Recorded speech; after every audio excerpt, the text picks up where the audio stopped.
The Pilgrimage of the Heart podcast is brought to you by PYO.yoga, an online studio for all your yoga needs, including videos in Spanish and Russian. This podcast is also brought to you by Pilgrimage of the Heart Yoga, located in San Diego and serving over 1,000 yogis a week.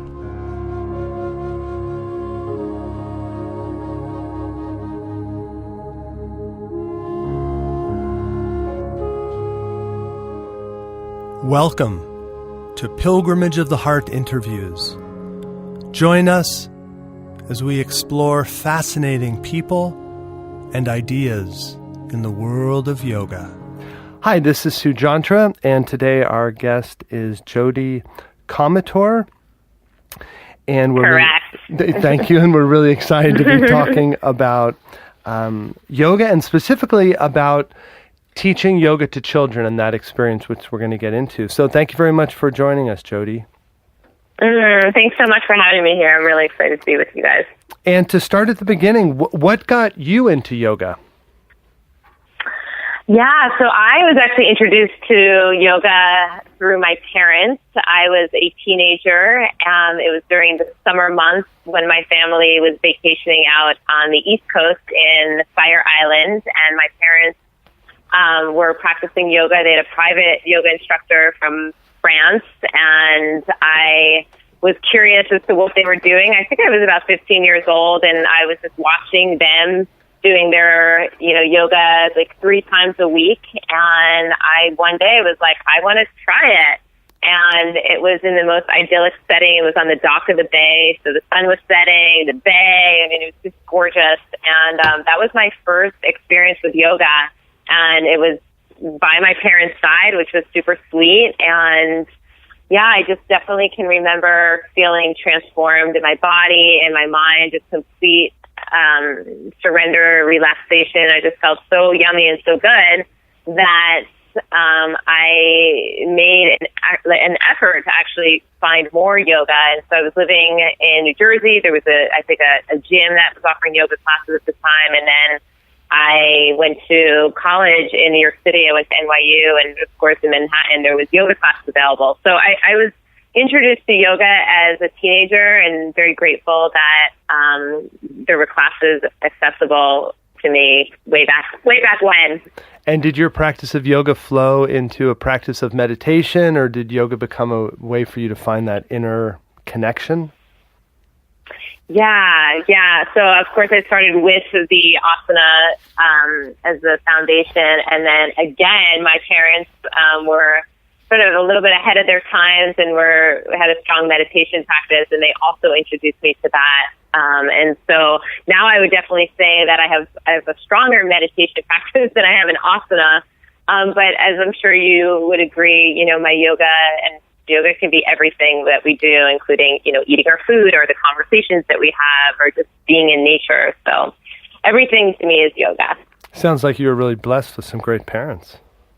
Yeah, I feel that way. Yeah, I was reading I think it was in the Yoga Sutras or one of the books, it says when the yogi, an aspiring yogi takes rebirth in a family of yogis. So it sounds like you're doing well. Yeah, I definitely feel blessed. and then what about the transition from the practice of yoga, you as a practitioner, into teaching? How did that take place? Yeah, so that's actually, the universe just provides us exactly where we're supposed to be. And I always had an interest in working with children. So right around the time that I was introduced to yoga, I was also finding a deep passion for working with children. And when I went off to college, I studied special education, and then, again, practicing yoga in college. And when I got out of school, I got a job teaching in the New York City public school system, working with kids with special needs. And I did that for 3 years. And in my 3rd year of teaching, another story about my parents, I was home during Thanksgiving break, Thanksgiving with my family, and my mom was on the couch reading Yoga Journal magazine, and I hear her, calling me the other room in her, Brooklyn accent saying, "Jodi, come here, you got to do this." And she's pointing to this advertisement for a teacher training called Yoga for the Special Child. And it was a certification course, that would teach me how to share yoga with children with special needs. And it was like my two passions right there in an ad. And so at the end of that school year, my third year of teaching in the classroom, I went and I took this teacher training, and I, in the first few hours of the course, I got completely hooked and realized that this is what I wanted to do. And after the 10-day training, I made 2 phone calls. I called my parents and I called the director of the school, and I told them that I was not going to be going back in the classroom and that I really wanted to pursue sharing yoga with children. And at the time I was living on the Upper West Side, and a teeny small 1-bedroom apartment, but I had enough space that I could work with, that I could have worked with children one-to-one. And so that's how I really started out, just having, a child come to my apartment and working with them.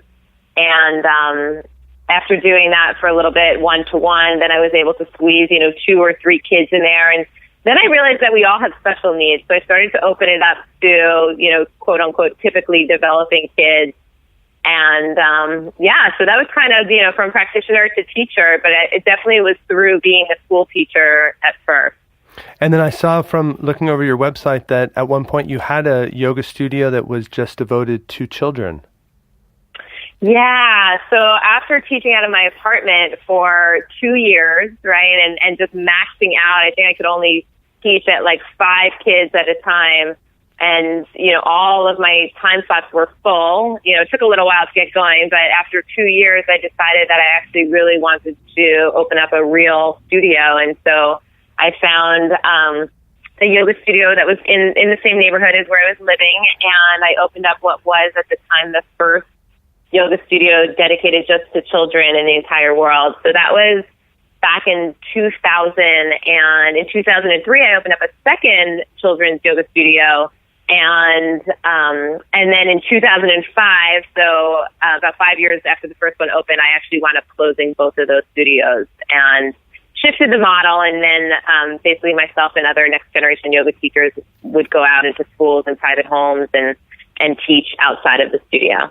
Now, as a studio owner, I'm interested that in the idea that you have the studios going, but then you decide to close them and shift your model. Why was that?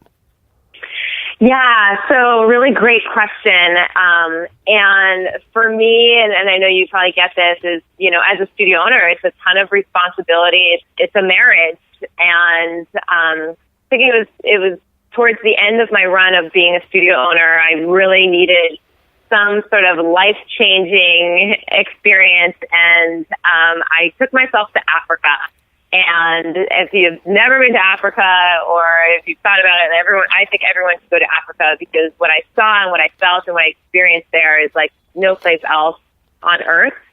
And interestingly, I did a ton of yoga with children while I was in Africa, in Malawi and Mozambique and Zambia, just very spontaneously. And it wasn't like organized, but it was just kind of like I was meeting children and just started to do some poses together. And, sometimes it was a little bit more structured, like I would go to a school and do that. But what I realized is that my mission was beyond a brick and mortar. And so it really inspired me to, look at how did I want to serve? Did I want to stay just in, local on the Upper West Side of Manhattan and have people come to me, or did I actually want to spread my wings, as I'm looking at a bird flying outside right now, and really, touch more lives globally? And that was really what resonated for me. And so about 6 months after I returned from Africa, it was probably one of the hardest things, but also one of the most liberating things that I've ever done, especially in my career, is I closed the doors to the studio. And like I said, they were the first children's yoga studios in the world. People came from all over to experience them. They got a ton of press and coverage. And so it was a big lesson in non-attachment for myself and for the community. But everything it was perfect. It was perfect, and it still feels perfect today. And now, in case people want to, while we're talking, while they're listening to us, in case they want to visit your website, can you give us your website address? Yes, it's nextgenerationyoga.com. And So many yoga teachers are entering into the world of teaching yoga, and what advice would you give someone if they wanted to explore teaching yoga for children? Because I know, for example, in our teacher training program, we have maybe of the 122 hours of classroom instruction, maybe there's 3 or 4 hours on teaching yoga for children. So it's not a big, strong part of the curriculum. I mean, it's part of it, but if someone's coming out of teacher training but doesn't really feel confident about working with children, what do you suggest is the next thing for them to do? Yeah, and so there's really a big difference of teaching yoga to children and teaching adult yoga. It's just completely different. So the first thing that I would recommend is if you're really interested in sharing yoga with children is that you find a teacher training that specializes in yoga for children. And not only do we, Next Generation Yoga, offer teacher trainings, across the country and internationally, but there's a lot more children's yoga teacher trainings happening across the country right now. So there's definitely accessibility there. But again, I would say get yourself enrolled in a training that really specializes in how to share yoga with children that really understands behavior management, child development, making it fun for kids. Because that's really the big difference is we can't teach kids like we teach adults yoga. It's just, they're just different. And tell us a little bit about the trainings that you offer. Where are they and how long are they and things like that? Yeah, I would love to. So we do have a 95-hour Yoga Alliance registered school.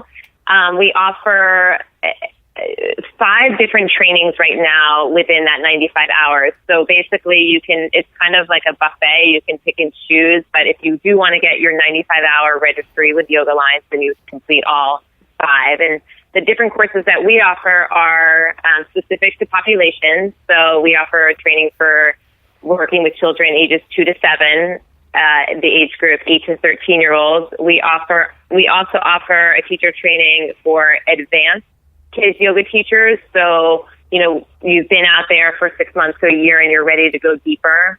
So that's our advanced training. And then we also partnered with a woman named Erin Wilson, and she offers a yoga for teens teacher training. And then the 5th training is actually called the Biz of Kids Yoga. And that's an online course that I teach supporting kids yoga teachers with their business.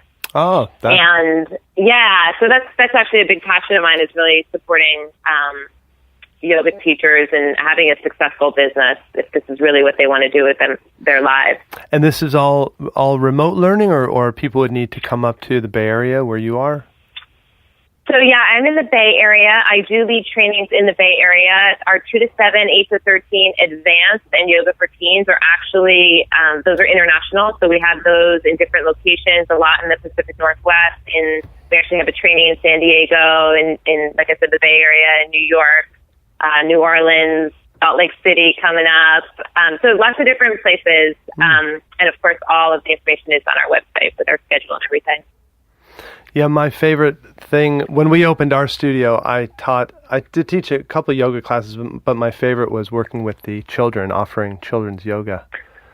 They're so nice. I love children. I used to teach tennis to children, and so I think if you can make children happy and smile and their parents see they're happy, that's a big step in the whole journey. Totally. Oh, that's cool. I didn't know that about you. That's really awesome that you taught yoga to children.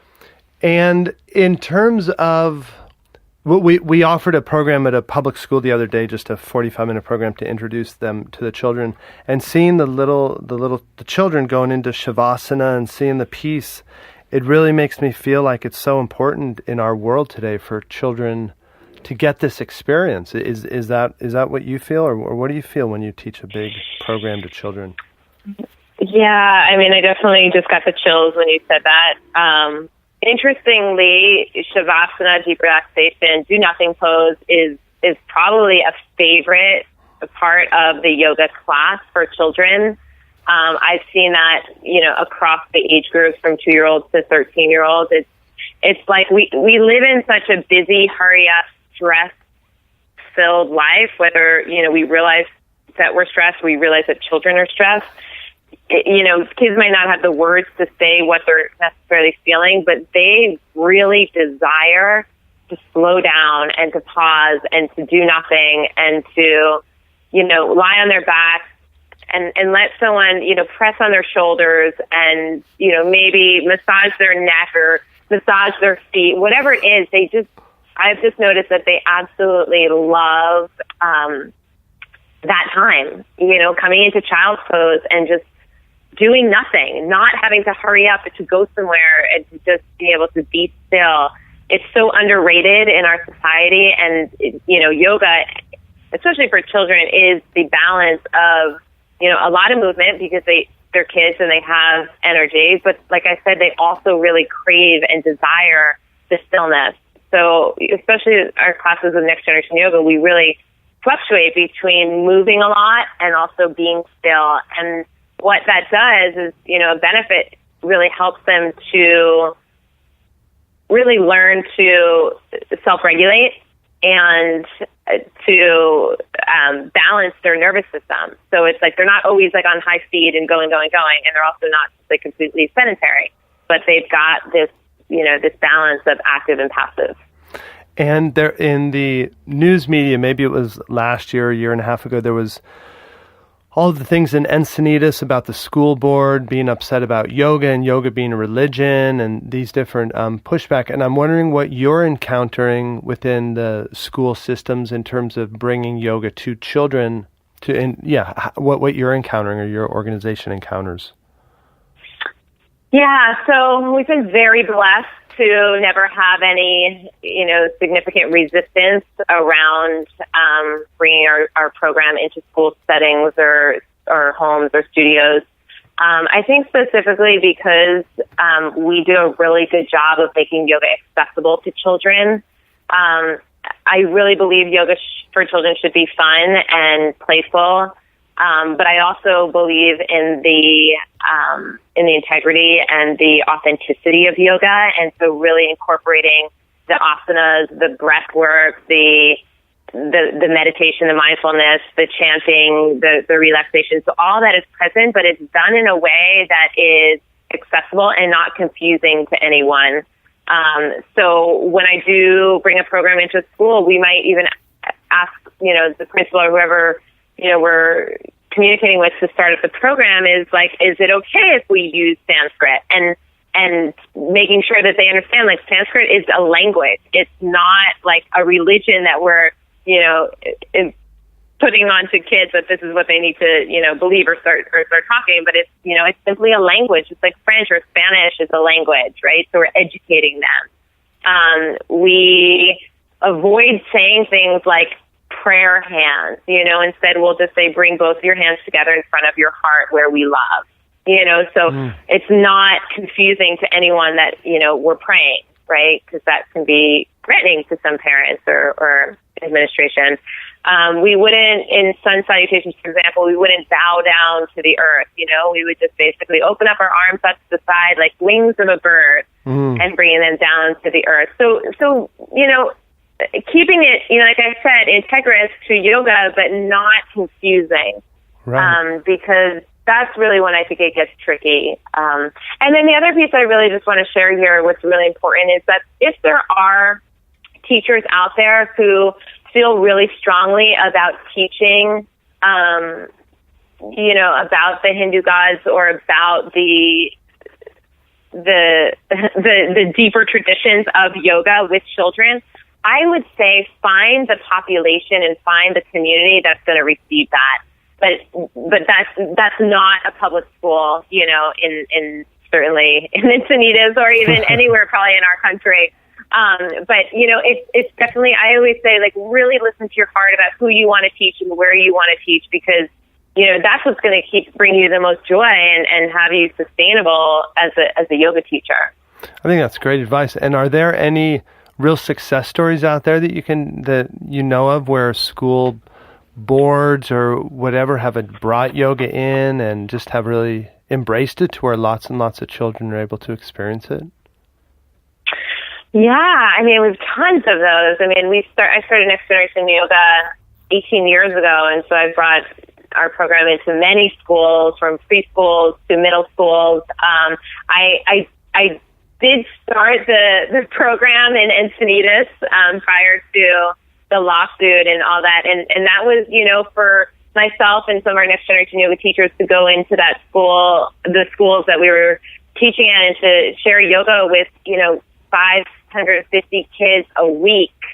It's remarkable. Wow. And that's happening more and more and more across our country, where children are getting yoga just like they're getting PE and just like they're getting art and music, and it will be more a part of their regular day, just like all the other subjects. So it's really exciting, and I feel like we're just getting started with it. So it's a really exciting time. Yeah, that's great news, because our world is so crazy. We need a next generation with some peace in their hearts and minds. Absolutely. We really do. We really, really do. Keep them young. Yeah, that's great. And then I guess my last question is, what in your own yoga journey, you mentioned that now you practice more meditation. And so what does your own daily meditation or yoga practice look like? What has it grown into? Yeah, so it's interesting when you actually ask, like, what would I suggest to, someone who's interested in getting and teaching yoga. And this is really what I recommend to, like, everyone. It's like really to have your own practice, and specifically a morning practice. I find that really starts and sets our tone for our day. So for me personally, my dear friend David G, I'm not sure if you know him, but he's also in your area down in San Diego. So he started a movement called RPM, which stands for Rise, Pee, Meditate. And so I definitely RPM. I RPM first thing in the morning. I have and actually while I'm meditating, I have my hot water. It's cooling down a little bit. And then after I meditate, then I move into a very gentle asana practice. And actually, for the first time in my life, I have a really consistent home practice, which feels really good. But basically, it's rolling on a foam roller, and then it's rolling out my mat and just moving intuitively, which however my body is feeling called to. And then I also have a little a little journaling and a little reading of some inspiring, poetry or any book that feels like it's useful for me at that time during the day. So, yeah, I kind of have my morning ritual that I love, and it definitely, if I don't have it, then I feel something's off for me. So it's important to have that every day. And then in your life now, are you still out there working with the kids directly, or are you more of organizing and coordinating all these things? Yes, I am mostly organizing, coordinating these things, and I'm running, the business of Next Generation Yoga. I'm also coaching and mentoring kids yoga teachers with their business. However, I will always keep my feet on the yoga mat with the children, so to speak. And currently, I'm teaching 3 classes a month. I teach 2 of them are at a school for children with emotional and mental challenges in San Francisco, and it feels like it's where I started working with kids with special needs. So I absolutely love that. And these kids they give me a good challenge, which I absolutely love. And they, talk about loving the quiet and the peaceful and the gentle press on the shoulder, the sacrum stretch when they're in child. They love that. And so that's definitely a highlight for me twice a month. And then I teach a class once a month at a preschool. It's a family yoga class. It's an evening class, believe it or not, for 3 and 4-year-olds. And just a 30-minute class. And it's super sweet. Again, family yoga, which is also where I started with my family. So I do teach a little bit, but as you said, I'm definitely more running the business right now. Well, that's great. It sounds like you're doing wonderful, wonderful things. Now, do you want to give us, you can list your website again, and then any other social media handles that people can connect with you through? Absolutely. Thanks so much for that opportunity. So, yeah, website is nextgenerationyoga.com. I personally can be found on, I'm on Instagram at Jodi BK. It's Jodi with an I. I'm on Facebook, Jodi Komitor, Komitor. And we also have an Instagram account, Next Generation Yoga. And we've got a Twitter, NGYOGA, and a YouTube channel. Yeah, we're pretty much, we're out there. You're out there. We're out there. Happy to be. Oh, that's great. Well, thank you very much, Jodi, for sharing your inspiration and enthusiasm with us. Thanks so much for having me, and I appreciate you sharing the Yoga for Kids love. And if there's any other interest out there, I'm happy to answer questions or just be a guide on the path. All right. Well, thank you very much for joining us. You're so welcome. All right. Blessings. Bye.